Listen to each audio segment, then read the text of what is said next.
지난 한 주간 많은 비가 내려서 전국적으로 피해가 적지 않습니다. 여러분들 어떻게 지내셨는지 모르겠는데요. 생각나실 때 여러분 기도해 주시고, 또 이제 다시 또 찜통 더위가 시작이 되는데 여러분 또 강건함을 잘 유지하시기를 축복합니다. 오늘 이 본문의 이제 내용을 살펴보면서 저는 여러 가지 생각을 하게 되었는데요. 그 영어에서 보면 accessible이라는 단어가 있지 않습니까? 접근 가능한, 쉽게 접근할 수 있는 이란 뜻을 가진 형용사인데요. 개인적으로는 이 본문 속 사도 바울을 보면서 떠오른 영어 단어가 accessible입니다. 근데 사실 이 본문 속 주인공이라고 할 수 있는 바울에게 이 accessible이라는 단어가 어울리냐? 사실 그렇지는 않거든요. 다시 말해서 누구나 쉽게 접근 가능하고 편하게 다가가서 어떤 말이라도 할 수 있는 그런 사람이 바울은 아니었다는 것입니다. 왜냐하면 이 바울의 배경이 심상치가 않거든요. 그는 태어날 때부터 이 로마 시민권을 가진 특권층이었고요. 또 베냐민 지파 출신의 바리새인이었습니다. 또 당시에 이 최고의 학자인 가말리엘 문화에서 이 수학한 그런 지식인이었단 말이죠. 그러니까 집안도 좋고 성분도 좋고 학벌도 좋은 겁니다. 또 정통 유대인 가문에서 태어난 이 철저한 율법을 교육받은 그런 사람이었기 때문에 일반적인 사람은요, 이 바울 앞에 서면요 위축될 수밖에 없습니다. 또 자신의 흠이 상대적으로 지적당할까 봐 벌벌 떨 수밖에 없다는 것이죠. 그래서 이 accessible이란 단어는 사실 바울보다는 베드로하고 어울리는 단어라고 생각합니다. 베드로는 어떻습니까? 베드로는 생각하기 전에 뭐부터 하나요? 말부터 합니다. 그러니까 필터링이 안 되는 거죠. 또 일단 흥분해서 큰 소리를 치고 나중에 후회하는 스타일입니다. 그래서 어떤 면에서는 우리에게 이 베드로가 희망을 주는 인물이죠. 야, 저런 사람도 있는데 나는 양반이구나. 베드로는 예수님을 구세주로 고백해서 엄청난 칭찬을 받다가도 곧바로 이 예수님의 십자가 사역을 부정해서 무슨 소리 듣죠? 사탄이라는 소리 듣습니다. 변화산에서는 그 유명한 말을 남겼죠. 주여, 여기가 좋사오니 내가 초막셋을 짓겠습니다. 굉장히 엉뚱한 소리를 하고 있었던 겁니다. 또 예수님이 잡히신 날 밤에는 어땠나요? 세상에나 예수님 모른다고, 나 저 사람 모름, 그렇게 저주하면서 맹세까지 했던 사람이 베드로입니다. 그런데요, 그럼에도 베드로는 훗날에 성령을 받죠. 성령을 받고서 큰 사역을 감당하는데요, 이런 모습을 볼 때 예수님께서 베드로처럼 일자 무식인데다가 배운 것도 없고 다혈질인데 그런 사람을 제자로 받아주시고 용서하셨다면 상대적으로 나 같은 사람, 나같이 부족한 사람도 예수님 따를 수 있지 않을까, 얼마든지요, 이렇게 희망을 가지게 한다는 것입니다. 그래서 우리가 나중에 천국에 가서 성경 속 인물들을 다 만나보겠죠? 여러분 누가 가장 먼저 보고 싶으세요? 저는 지금은 다윗이지만 어렸을 때는 천국 가면 1번으로 보고 싶었던 사람이 삼손이었습니다. 맨손으로 사자를 때려잡았던 그의 이 팔뚝 근육을 한번 만져보고 싶습니다. 얼마나 힘이 셌을지. 그래서 우리가 나중에 천국에 가면 이 베드로 딱 보고 반가워서 뛰어가서 인사할지도 모르겠습니다. 그렇게 베드로는요, 흠이 많고 실수도 많은 사람이기 때문에 그런 사람은 상대적으로 상대방이 쉽게 다가갈 수가 있고 그리고 대화 나눌 수 있는 그런 사람이라는 것이죠. 반면에 바울은 어땠습니까? 그는 다메섹 도상에서 예수님을 만났고 변화가 일단 되긴 하거든요. 그러나 변화된 후에도 바울의 사역 초기의 모습을 보면 여전히 맺고 끊음이 아주 칼입니다. 정확하고 냉철한 사람이었습니다. 바울이 이 바나바라는 사람과 2차 전도 여행을 시작할 때 사건이거든요. 어떤 사건이냐면 이 바나바는 위로의 아들이라는 그런 바나바답게 굉장히 순한 사람이었기 때문에 1차 전도 여행에서 실수를 저질렀던 마가라는 인물도 함께 가자고 했습니다. 마가가 1차 때 실수했단 말이에요. 바나바는 괜찮다, 2차에 데리고 가자. 그러나 바울은 달랐습니다. 밤빌리아에서 전도하다가 고난을 받자 마가가 도망쳤거든요. 너무 힘드니까 도망갔어요. 그런 사람을 어떻게 데리고 가냐, 뭘 믿고 데려가냐, 이렇게 말하면서 바나바와 말다툼을 했습니다. 성경에 다 기록되어 있는 내용입니다. 얼마나 크게 다퉜던지 보통 크게 다툰 게 아닙니다. 그래서 그 이후로 바울과 바나바는 서로 갈라지죠. 그래서 각자의 사역을 감당하게 됩니다. 그렇게 바울은요, 스스로 굉장히 깨끗했고 하나님 앞에서 뭐가 어떻게 흠이 없습니다. 너무 완벽합니다. 일절 흠이 없기 때문에 그런 사람이 누군가의 실수를 용납하거나 덮어주는 것이 쉬울까요? 어렵죠. 어떻게 보면 이해가 안 되겠죠. 아니, 어떻게 저런 실수를 할 수 있을까? 저 사람 정말 황당하다. 그렇게 덮어주기가 쉽지 않은 사람이었습니다. 그런데요, 오늘 본문을 보면 이런 바울이 완전히 변화된 것을 알 수 있습니다. 그는 우리가 본문 읽었던 것처럼 율법 있는 자에게는 율법 있는 자의 모습으로 다가가고 율법이 없는 자에게는 율법 없는 자의 모습으로 다가갑니다. 배운 자에게는요, 배운 자의 모습으로 다가가고요, 배우지 못한 자, 무식한 자에게는 무식한 자의 모습으로 다가가죠. 제가 본문 19절을 세 번역으로 한번 읽어드리겠습니다. 나는 어느 누구에게도 얽매이지 않은 자유로운 몸이지만 많은 사람을 얻으려고 스스로 모든 사람의 종이 되었습니다. 이처럼 바울은 많은 사람을 얻기 위해서 스스로를 변화시켰습니다. 자신의 눈높이를 복음 듣는 자들에게 맞추어 유연하게 행동하는 그의 모습은요, 앞서 말씀드린 그의 사역 초기의 모습과는 비교해 볼 때 엄청나게 놀라운 변화가 아닐 수 없습니다. 이제 바울은 누구든 쉽게 접근해서 진리를 물어보고 싶은 그런 사람이 되었습니다. 여러분, 어떻게 이런 변화가 가능했을까요? 오늘 본문에 그 이유가 나오는데요, 22절 하반절을 제가 읽어드립니다. 내가 여러 사람에게 여러 모습이 된 것은 아무쪼록 몇 사람이라도 구원하고자 함이니. 바울은요, 사람들이 복음의 진리에 쉽게 다가서도록 돕기 위해서 자신 역시도 다가오기 쉬운 사람이 되기로 마음을 먹습니다. 쉽게 말하면 깐깐하고 냉철한 본인인데, 원래 성격은 그런데, 원래 성품은 너무나 깐깐하고 냉철한데, 그런데 푸근한 이웃집 아저씨처럼 자신을 변화시킨 것입니다. 누가 어떤 모습으로 와서 진리에 관해 물어보더라도 부담스럽지 않은 사람이 되기 위한 이 바울의 노력, 이 노력은 그가 얼마나 액세서블한 그런 유연한 사람이 되었는지를 잘 보여주는 그런 증거가 되겠습니다. 그런데요, 이렇게 변화하는 게 쉽지는 않았겠죠. 내가 변해야지 하고 딱 마음먹으면 변합니까? 그 쉬운 것일까요? 여러분, 유재석 아시죠? 우리나라 사람 중에서 유재석 모르는 사람은 없을 겁니다.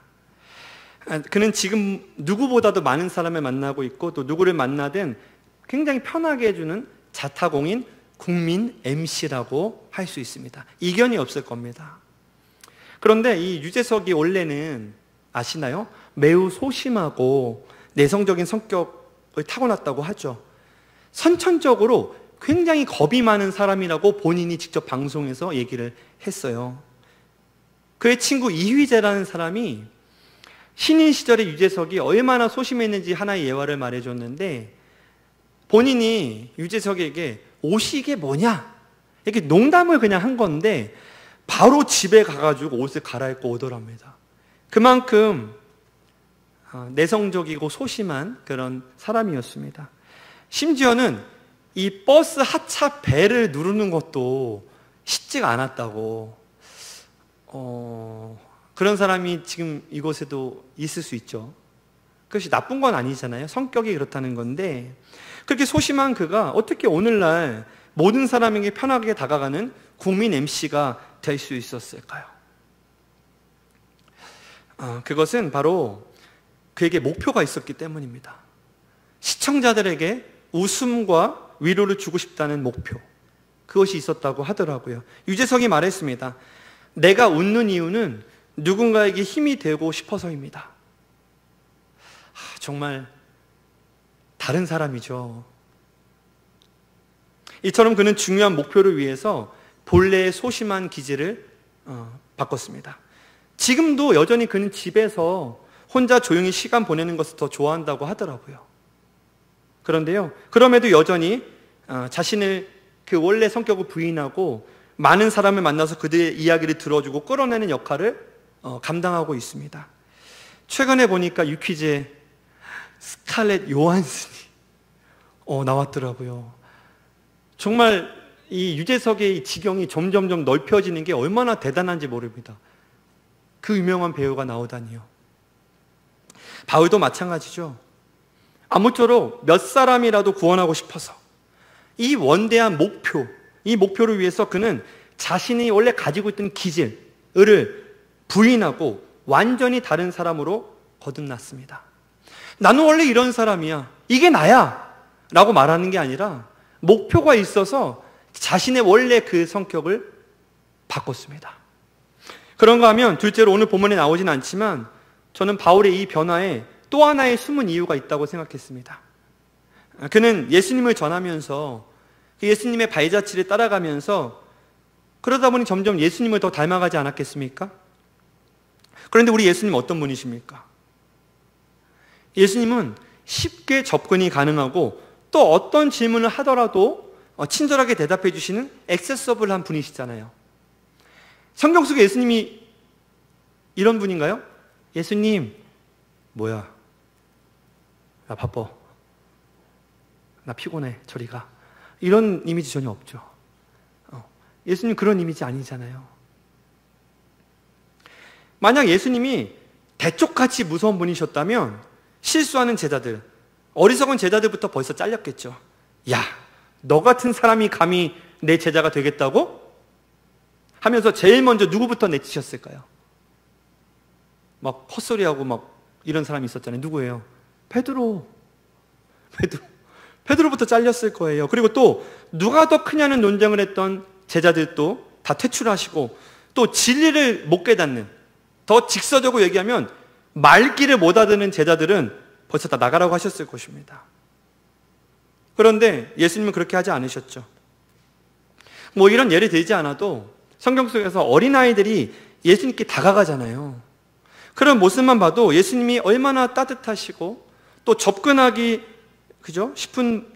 싶은 분이신지를 우리가 짐작할 수 있지 않겠습니까?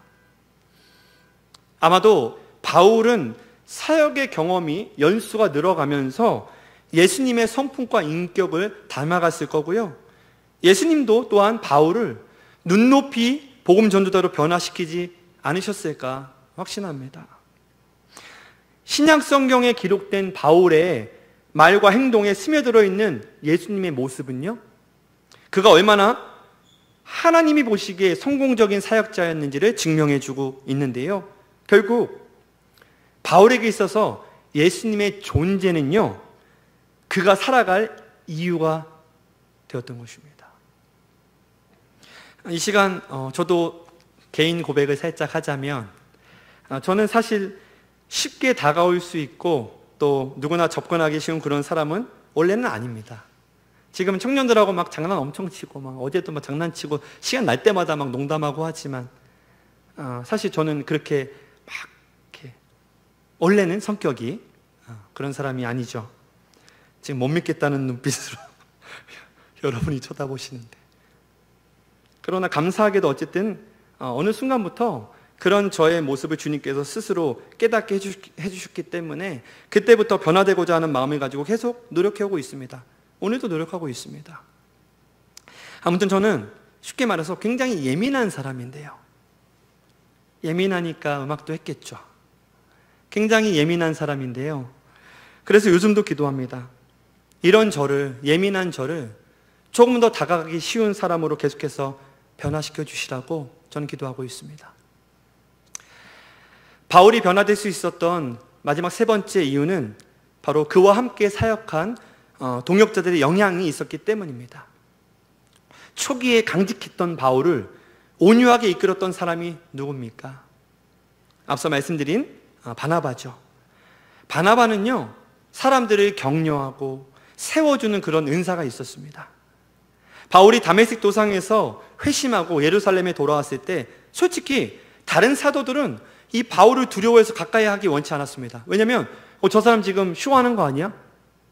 저 사람 지금 예수 믿는 우리 잡아다 죽이려고 몰래 잠입한 거 아니야? 의심했겠죠. 그런데 오직 누구? 바나바만이 이 바울을 받아들이고 다른 사도들에게 괜찮다고 소개하는 역할을 해줬죠. 바울은요, 바나바와 사역하는 가운데 앞서 말씀드린 것처럼 바나바가 마가 요한을 품는 모습을 보고 크게 다투기는 했지만 한편으로는 사람을 내치거나 버리지 않는 바나바의 모습을 보면서 관용과 포용력을 배웠을 것입니다. 실제로 시간이 많이 흘러서 훗날에 바울이요, 마가 요한에 대해서 나의 동역자 이렇게 말하거든요. 저는 이 대목을 보면서 좀 뭉클하더라고요.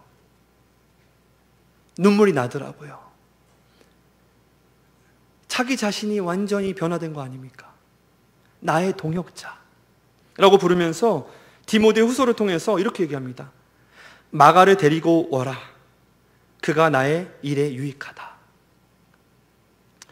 그렇게 바울이 한때 거부하던 바나바와 대판 싸워서 완전히 갈라져서 서로 따로 사역을 할 만큼 그 중심에 있었던 그 마가를 다시 받아들이는 그 행동, 그 행동에는 분명히 이 바나바가 큰 역할을 알게 모르게 했다는 것입니다. 또 실라, 디모데, 누가 같은 젊은 동역자들도 바울을 변화시켰을 것입니다. 그는 젊은 동역자들과 함께 사역하면서 각기 다른 저마다의 성격과 배경을 가진 사람들을 이해하고 그들의 눈높이에 맞춰 복음 전하는 법을 배웠을 것입니다. 여러분, 동역자라는 게 이렇게 중요합니다. 내가 어떤 사람이 되느냐도 중요하지만 주변에 동역자가 누구인지도 너무나 중요하죠. 이 시간 딱 3초만 옆에 있는 동역자인 지체들을 3초만 바라보고 다시 저를 바라봐 주십시오. 시작.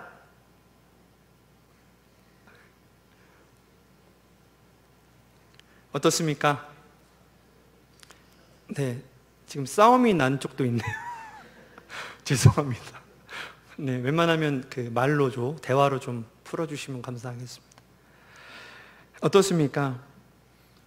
쳐다보면서 그 상대방과 서로 좋은 영향을 주고받는 관계이신가요? 나의 장점이 옆 사람에게, 또 옆 사람의 장점이 나에게 스며들어오고 있는 그런 관계이십니까? 여러분, 이런 공동체가 참으로 좋은 공동체입니다.